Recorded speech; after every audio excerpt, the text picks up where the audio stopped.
Hello students. तो last class में हमने क्या रिवाइज किया था? लास्ट क्लास में हमने थोड़े क्वेश्चंस देखे थे सर्कुलेशन के और कहाँ से क्वेश्चन आ सकते हैं, किस तरह के क्वेश्चन आ सकते हैं, मैंने आपको बताया था। और लास्ट ईयर के हमने कुछ पेपर्स भी डिस्कस करे थे। तो आज हम डिस्कस करने जा रहे हैं लोकोमोशन एंड मूवमेंट में से किस तरह के क्वेश्चन आ सकते हैं, किस तरह के क्वेश्चन बन सकते हैं, ये हम देखने जा रहे हैं।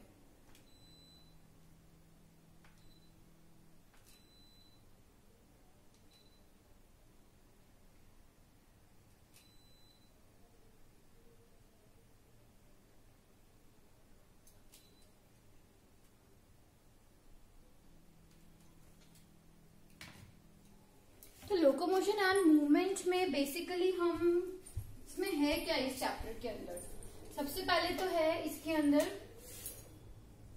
मसल्स के टाइप्स ना, टाइप्स ऑफ मसल्स हो गई। फिर दूसरा आपकी बोन्स के बारे में हो गया और इसी के अंदर स्केलेटल मसल का जो स्ट्रक्चर है, वो बैंड वाला जो स्ट्रक्चर है, थिन और थिक बैंड्स जो हैं वो आपको याद रखना होगा। इसके अलावा मायोसिन, एक्टिन, फिलामेंट्स जो हैं वो लर्न करने हैं। इसके अलावा जो इम्पोर्टेंट है that is the sliding filament theory. Sliding filament theory है जिसपे क्वेश्चन अच्छा बन सकता है, राइट। तो अब हम देखते हैं कि क्वेश्चन, पहले थोड़ा लास्ट ईयर के क्वेश्चंस देख लेते हैं कि क्या क्वेश्चन बने हैं इस पे से, और उसके अकॉर्डिंग हम स्टार पुट ऑन कर लेंगे कि हाँ हमें क्या क्या रिवाइज करना चाहिए अभी। तो जॉइंट्स इसके अंदर बोन्स में आपको जॉइंट्स बहुत अच्छे से पढ़ने हैं, ठीक। जैसे जॉइंट्स हो गया, इसके अलावा बोन्स के ऊपर क्वेश्चन है, बहुत सारे क्वेश्चन आए हुए हैं। मसल्स पे है,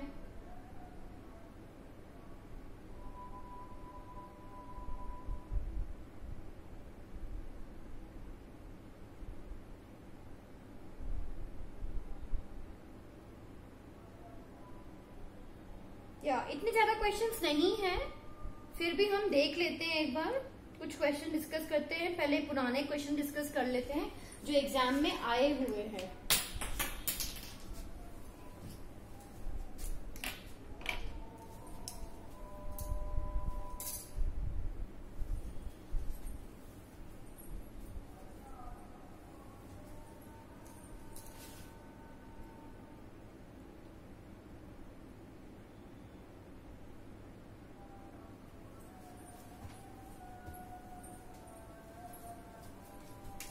तो पहला क्वेश्चन जो है, अगर हम स्टार्ट करें, 2000 में आया हुआ क्वेश्चन है, what is the joint between sternum and the ribs in humans. Joint between sternum and ribs, कौन सा जॉइंट होता है स्टर्नम और रिब्स के बीच में? जैसे कि स्टर्नम हमें पता है ब्रेस्ट बोन होती है, बिल्कुल सेंटर में होती है, और उसी से आके हमारी जो रिब्स की बोन्स है वो अटैच हो रही है। तो ये पूछ रहे हैं कि वहां पे कौन सा जॉइंट होता है। ये क्वेश्चन जो है वो 2000 में आया हुआ क्वेश्चन है। मतलब आपको हर तरह का जॉइंट आपको याद रखना है, जितने भी इसमें जॉइंट्स बता रखे हैं, बॉल एंड सॉकेट जॉइंट हो गया, पाइवेट जॉइंट हो गया, सैडल जॉइंट हो गया, ये सारे जॉइंट्स आपको याद रखने हैं। तो इसका क्या आंसर है? Fibrous joint, gliding joint, cartilaginous joint, angular joint. तो इनके बीच में कार्टिलेजिनस जॉइंट होता है। आंसर क्या है इसका? Cartilaginous joint. तो इसके बेसिस पे हमें ये देखना है कि भैया जॉइंट से कहीं से भी कुछ भी क्वेश्चन आ सकता है, तो हमें जॉइंट्स अच्छे से लर्न करने हैं। फाइन।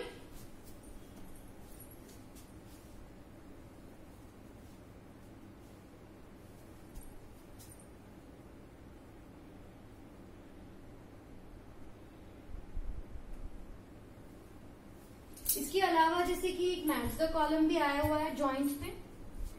मैच द कॉलम, जैसे कि hinge joint, gliding joint, fibrous joint और कार्टिलेजिनस जॉइंट दे रखे हैं, और इस तरफ जो है वो कहाँ कहाँ प्रेजेंट है वो दे रखा है। तो हम एक मैच द कॉलम भी इससे एक्सपेक्ट कर सकते हैं।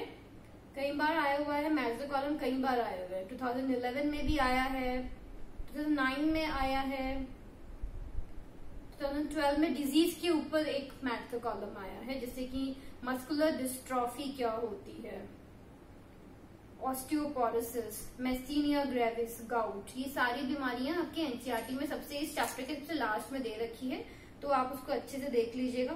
Elbow joint is an example of elbow joints. Elbow joint is an example of which type of joint? बताइए आंसर। सोचिए, एल्बो जॉइंट ये hinge joint, this is hinge joint.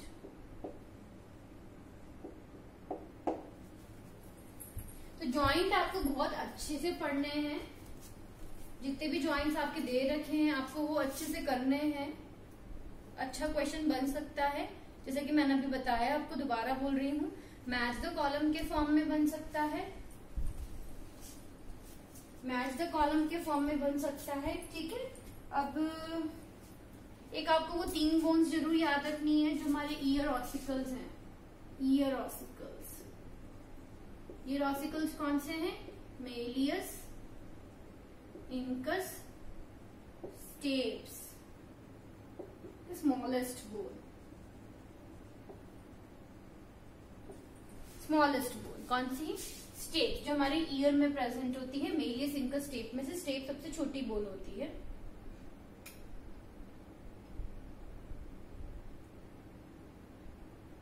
अब जैसे इसमें एक क्वेश्चन ये है, 2011 में आया है, the type of muscles present in our heart are involuntary and unstriated smooth muscle, intestine are striated and involuntary, thigh are striated and voluntary. तो आपको ये चीज पता होनी चाहिए मसल्स के बारे में। मसल्स कौन कौन सी हम पढ़ते हैं? एक हम पढ़ते हैं स्केलेटल, स्मूथ एंड कार्डियक। अब इसके अंदर क्या है कि इनके अलग अलग नाम हैं, जैसे कि स्केलेटल मसल्स जो हैं, स्केलेटल मसल्स को हम क्या बोलते हैं? स्ट्रेटेड मसल्स भी बोलते हैं, स्ट्रेटेड मसल्स, राइट। और ये क्या होती हैं? वॉलंटरी होती है, मतलब इन्हें हम अपनी मर्जी से, अपने विल से इन्हें यूज कर सकते हैं, हम चाहे तो उसे यूज कर सकते हैं। हमारे कंट्रोल में जो मसल्स हैं वो है हमारी स्केलेटल मसल। इसके बाद में स्मूथ मसल्स की बात करें तो ये नॉन स्ट्रेटेड है और ये इनवॉलंटरी है, और इसके अलावा इन्हें विसरल मसल्स भी बोलते हैं।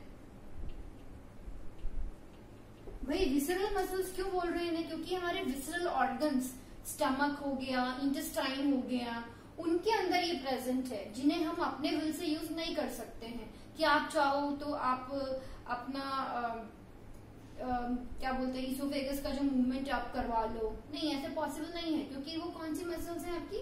वो आपकी इनवॉलेंट्री मसल्स हैं जो आपके विल से काम नहीं करती हैं। फाइन। तो पेरिस्टाल्सिस जो स्मूथ मसल्स की हेल्प से होता है वो इनवॉलेंट्री होता है, हमें पता भी नहीं चलता है। कार्डियक मसल्स तो वही आपके हार्ट में प्रेजेंट है। फाइन। तो ये हुआ हमारा मसल्स का। तो इसमें इन्होंने ऐसे से एग्जाम्पल दे रखे हैं। जैसे स्केलेटल मसल्स कहाँ होती है? हमारे हाथों और पैरों में होती है ना, हमारे लेग्स में, या फिर हम ऐसे ऑल टुगेदर लिख सकते हैं लिम्स में होता है, जो जिन्हें हम अपने मर्जी से हिला सकते हैं, राइट, लिम्ब हम मूव कर सकते हैं। इसके अलावा नेक का जो मूवमेंट होता है वो भी हमारा कैसा है? स्केलेटल मसल्स का है। स्मूथ मसल्स में कौन सी आई? तो इस तरीके से आपको डिफरेंस पता होना चाहिए कि कौन सी क्या कर रही है। तो इसी पे बेस्ड है ये 2011 का क्वेश्चन है।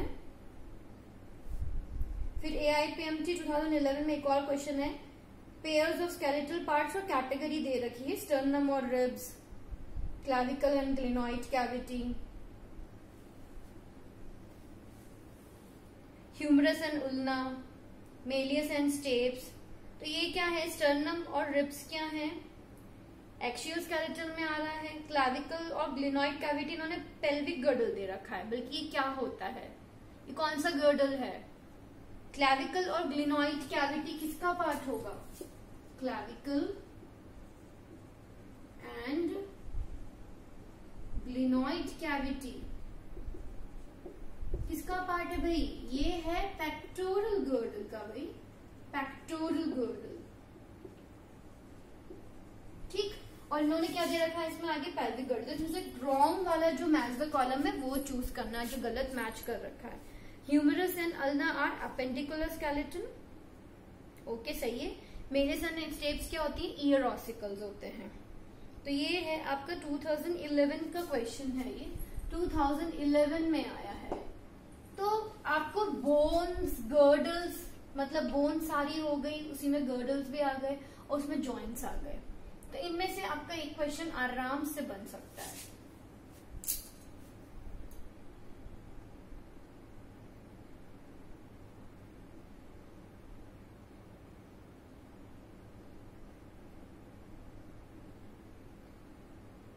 अगेन 2014 में फिर से क्वेश्चन आया है टाइप्स ऑफ जॉइंट्स, और उसके एग्जांपल्स के बेसिस पे आया है। और उसमें से जो क्या पूछा है उन्होंने? Select the correct matching, correct वाला चूज करना है। तो आपको रॉन्ग और राइट भी पता होने चाहिए।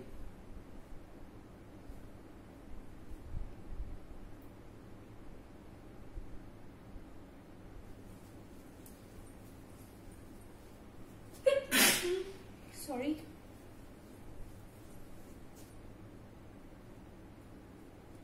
Lack of relaxation between successive stimuli in sustained muscle contraction is known as tetanus. Tetanus क्या है? बीमारी है जो कि जिसमें क्या होता है कि कंटिन्यूड जो है कॉन्ट्रैक्शन होने लग जाते हैं, वाइल्ड कॉन्ट्रैक्शंस होते हैं। सस्टेन्ड मसल कॉन्ट्रैक्शन हम जिसे बोल रहे हैं। फाइन। ऑस्टियोपोरोसिस, ऑस्टियोपोरोसिस फीमेल्स को ज्यादा होता है उसमें, क्योंकि आफ्टर मेनोपॉज क्या होता है? एस्ट्रोजन का लेवल कम हो जाता है। तो एस्ट्रोजन का लेवल कम होगा तो क्या होगा कि उनको ऑस्टियोपोरोसिस होने के चांसेस ज्यादा होंगे। somehow it is regulated, somehow it is related to the osteoporosis also। Bone जो हमारी वीक हो जाती है फीमेल्स की, एक पर्टिकुलर एज बाद वीक हो जाती है। तो क्यों होता है? मेनोपॉज के बाद स्पेशली ज्यादा होता है क्योंकि एस्ट्रोजन हार्मोन का लेवल कम हो गया है। फाइन। अब ये एम्स का भी एक क्वेश्चन है, which of the following is not found in birds? Which of the following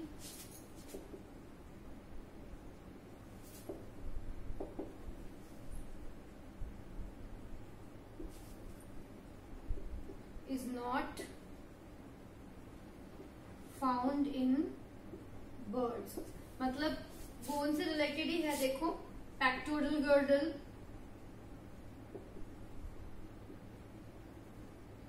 दूसरा ऑप्शन दे रखा है इन्होंने पेल्विक गर्डल,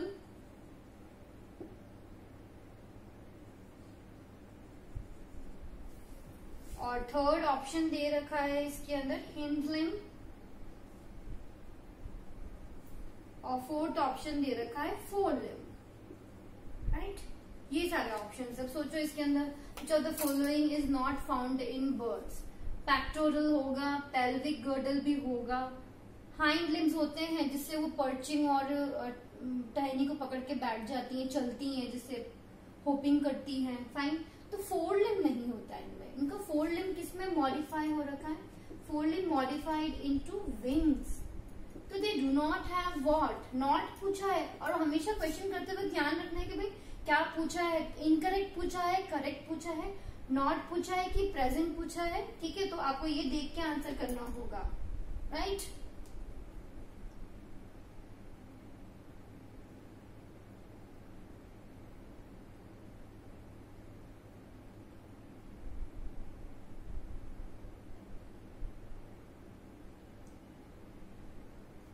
साइनोवियल जॉइंट्स क्या होते हैं? चलो बताओ, साइनोवियल जॉइंट्स।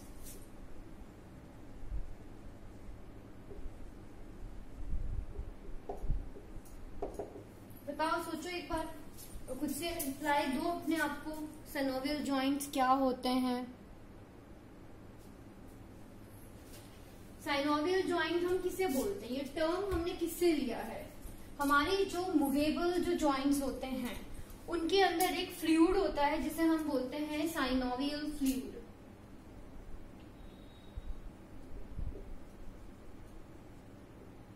साइनोवियल फ्लूइड, तो उसी के बेसिस पे उन्होंने बोले हैं साइनोवियल जॉइंट, जिन्हें हम फ्रीली मूवेबल जॉइंट्स भी बोलते हैं, जिसमें आपका बॉल एंड सॉकेट जॉइंट आता है और जिसके अंदर आपका ये हिंज जॉइंट आ रहा है, पाइवेट जॉइंट आ रहे हैं। ये सारे कौन से जॉइंट्स हैं?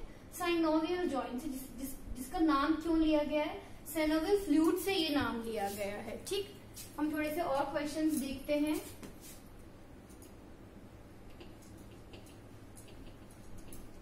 एक एक्टिन और मायोसिन का स्ट्रक्चर भी आप लोग एक बार देख के जाइएगा। एक्टिन एंड मायोसिन, जो थिक और थिन फिलामेंट है वो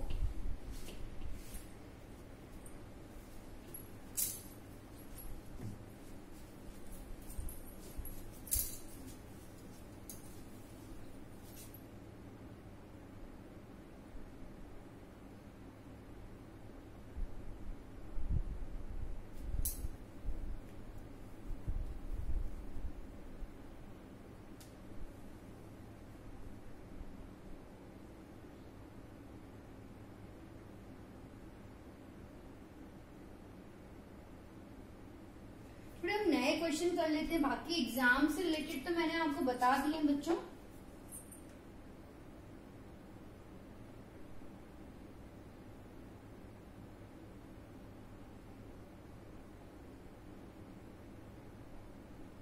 अब ये sutural joints क्या होते हैं? Sutural joints are found between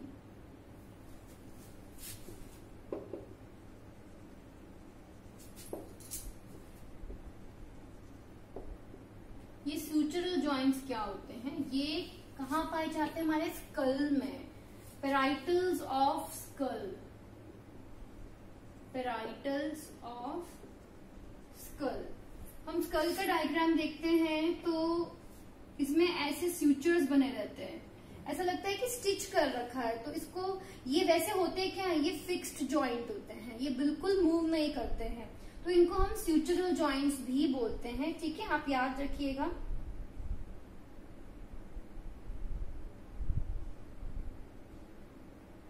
myoglobin कहाँ प्रेजेंट होता है? मायोग्लोबिन क्या है? मायोग्लोबिन जो होता है हमारी रेड मसल फाइबर्स में प्रेजेंट होता है और ये ऑक्सीजन स्टोर करके रखता है।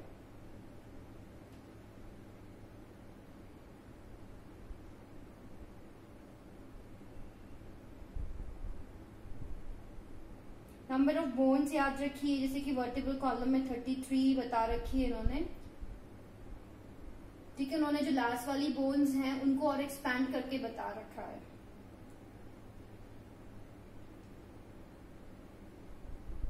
Total number of bones found in right upper limb is, limb में एक हाथ में 30 बोन्स होती है, ठीक है, और पैर में भी 30 बोन्स होती हैं।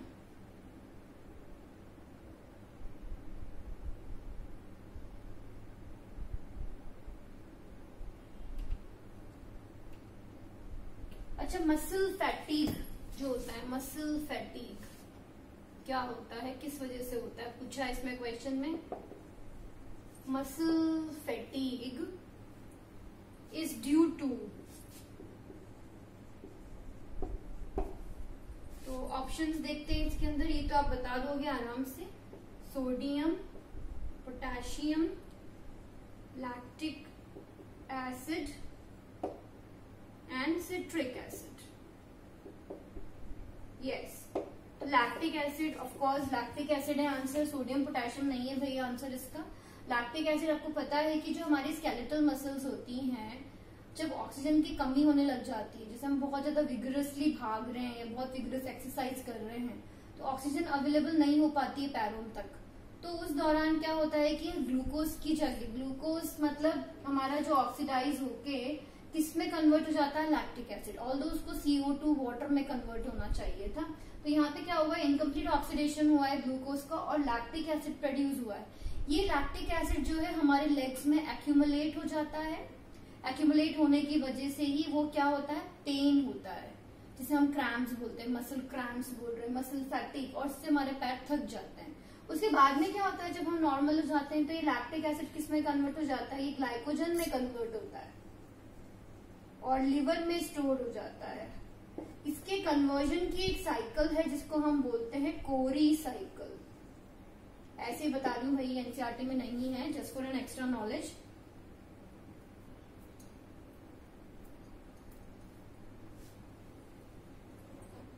ऐसे सार्कोप्लाज्मिक रेटिकुलम क्या स्टोर करता है, सार्कोप्लाज्मिक रेटिकुलम क्या स्टोर करता है, calcium ion. Sarcoplasmic reticulum calcium ion store करता है, यस।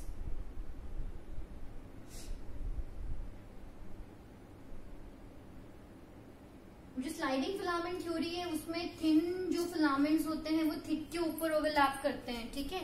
थिक वाले के अंदर होता है मायोसिन और थिन वाले के अंदर होता है एक्टिन, ठीक है। इसमें कंफ्यूजन नहीं रखनी है।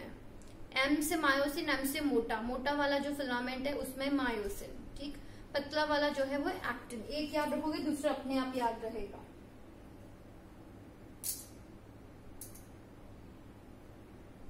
लोअर जो कौन सी बोन से बना होता है हमारा, मैंडिबल से बना होता है। लोअर जॉ मैंडिबल और अपर मैक्सिला, ठीक है। Hyoid bone is located at the, hyoid bone कहाँ लोकेटेड होती है, floor of the buccal cavity. ये टंग नीचे, मतलब टंग अटैच्ड होती है इससे हायोइड से। एसिटाबुलम कहाँ प्रेजेंट होता है, पेल्विक गर्डल में। जैसे ग्लिनोइड कैविटी पेक्टोरल गर्डल से रिलेटेड है, वैसे ही एसिटाबुलम जो है वो किससे रिलेटेड है, पेल्विक गर्डल से रिलेटेड है। नंबर ऑफ फ्लोटिंग रिब्स कितनी होती है, 2 पेयर्स होता है। The region between 2 successive Z lines in a myofibril,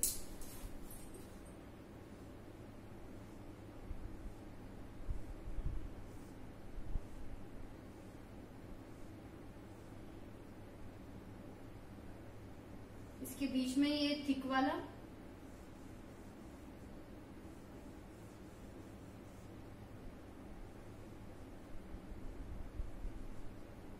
ठीक। तो ये एक जेड, ये दूसरा एक जेड, ये बीच में जो है इसको पूछ रखा है, इसे हम क्या बोलते हैं, sarcomere. The functional unit of muscle is what, sarcomere, ठीक है। थोरासिक केज किससे बनता है, रिब्स से, स्टर्नम से और थोरासिक वर्टिब्रा से। थोरासिक केज, थोरासिक केज लिख रही हूं मैं ये। थोरासिक केज किससे मिलके बनता है, तो इसमें आपको पता है इसे, स्टर्नम भी आप लोग को पता है, रिब्स भी आप लोग को पता है। और वर्टिबल कॉलम की कौन सी वाली, कौन से रीजन की बोन, वर्टिबल कॉलम में आपका जो थोरासिक जो है, जो कि कितनी होती है, 12 होती है, वो आपका किसमें आता है, केज के अंदर आ रहा है। मतलब पूरा जो थोरासिक केज बना है जिसके अंदर हमारे जो ऑर्गन है, लंग्स और हार्ट की प्रोटेक्शन हो रही है।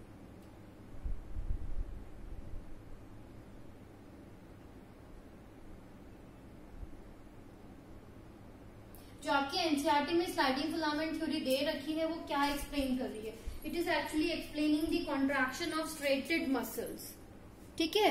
वो स्ट्रेटेड मसल्स के कॉन्ट्रैक्शन को एक्सप्लेन कर रही है। हमने स्मूथ मसल का नहीं पढ़ा है इसके अंदर। Joint of radio ulna with the upper arm is a hinge joint.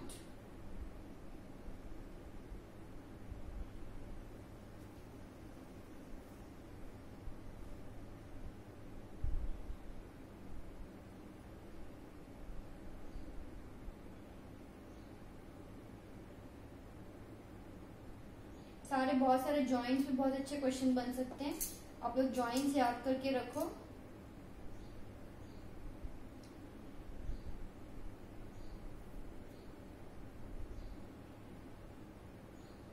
Which one of the following cartilage helps in early birth of child without damage to the pelvic girdle? Fibrous cartilage. Fibrous cartilage क्या होता है, relax हो जाता है उस time पे। पटेला क्या है, नी कैप है।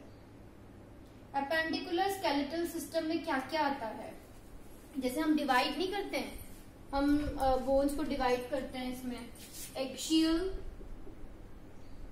में डिवाइड करते हैं और एपेंडिकुलर में करते हैं। तो एक्सियल में कौन कौन सी बोन्स आती हैं? आपका स्कल आता है, इसमें स्टर्नम आता है, रिब्स आती हैं और वर्टिब्रल कॉलम आता है इसमें।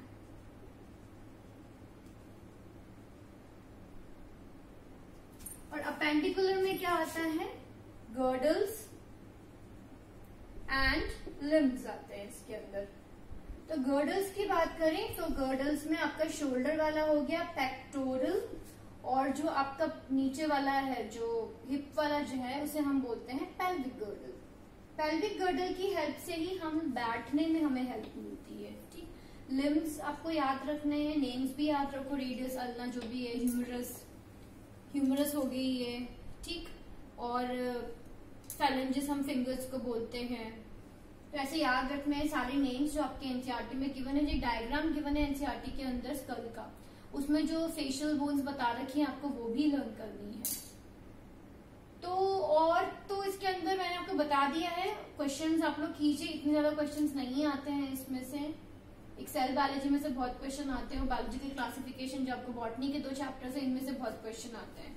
बट हाँ, ह्यूमन फिजियोलॉजी आप लोग को अच्छी लगती है, इंटरेस्ट भी आता है, तो इसको और आप अच्छा कर सकते हो, इसके और क्वेश्चन कर सकते हो। एनसीईआरटी को ही अभी देखो ज्यादा, क्योंकि कुछ नया नहीं पढ़ना है, नहीं तो आपको फिर टेंशन हो जाएगी। और जो भी आपके एनटीए के टेस्ट हैं वो आप लोग दो अच्छे से प्रॉपरली, और अपने आप को देखो कि आप लोग कहाँ स्टैंड कर रहे हो, कहाँ पे आपको वीक लग रहा है, और उसके अकॉर्डिंग फिर रिविजन कर दो वापस से, क्योंकि अभी भी आपके पास टाइम है, क्योंकि एग्जाम अभी सितंबर में शेड्यूल हुआ है।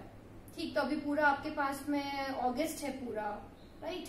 तो उसके अकॉर्डिंग आप तैयारी करो, क्वेश्चंस करो, और क्वेश्चंस करने से क्या होगा कि आपका जो कॉन्फिडेंस है और बढ़ेगा। वहां पे हमें टाइम के अकॉर्डिंग आंसर करना है, तो आप अपना टाइम अच्छे से कर पाओगे, मैनेज करना आना चाहिए, क्योंकि जनरली बच्चों का छूट जाता है अगर उनकी स्पीड अच्छी नहीं होती है। तो अच्छे से मैनेज करो, क्वेश्चंस करो, कुछ डाउट होता है तो आप मुझको व्हाट्सएप करो, और इसको देख लो। छोटा सा चैप्टर है, मतलब आप इसको एक दिन में ही रिवाइज कर सकते हो। बोन्स मैंने क्या क्या बताया, बोन्स इंपॉर्टेंट है, मसल्स के बारे में कि कौन सी मसल कहाँ पर है। बोन्स की बात करें तो आप जॉइंट्स अच्छे से पढ़ना कि कौन सा जॉइंट कौन सा है। मैंने आपको यहाँ पे कुछ नाम बताए थे अलग अलग, सारे जॉइंट्स लर्न करो। मसल्स के नाम बताए थे, मसल्स के सिनोनिम्स भी बताया आपको। स्लाइडिंग फिलामेंट थ्योरी में जैसे कैल्शियम की बहुत इंपॉर्टेंस है, वो देख लो। एक्टिन और मायोसिन कहाँ कहाँ प्रेजेंट है, उनका स्ट्रक्चर एक बार देख लेना। फाइन, तो this is all about today. अच्छे से रिवाइज करो, और जो भी डाउट है पूछो। ठीक, ओके, चलो मिलते हैं फिर। Bye bye to all.